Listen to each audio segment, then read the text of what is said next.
আসসালামু আলাইকুম। আজকে আমি কুমড়ার সিল্কা ভর্তা করব। এর জন্য কিছু পানি দিয়ে কুমড়ার সিল্কা সেদ্ধ দিয়ে দিয়েছি। সেদ্ধ হওয়ার পরে একটি জালির সাহায্যে পানিগুলো ছেঁকে নিব।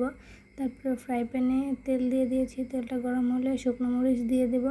শুকনো মরিচটা টালা হলে শুকনো মরিচটা ঢেলে নামিয়ে তারপরে এটার মধ্যে পেঁয়াজ আর রসুন দিয়ে দেব। পেঁয়াজ আর রসুনটা একটু হালকা ভাজা হলে তার মধ্যে আমি সেই কুমড়ার ছিলকাগুলো দিয়ে দেব। কুমড়ার ছিলকাটা ভালো করে ভেজে নিতে হবে যাতে কোনো পরিমাণ পানি না থাকে।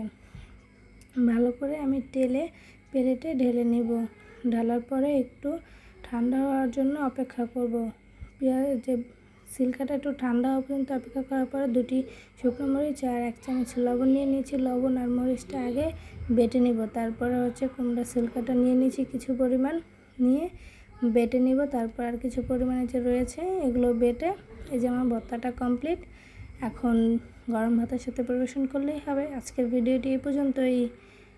আল্লাহ হাফেজ। আসসালামু আলাইকুম।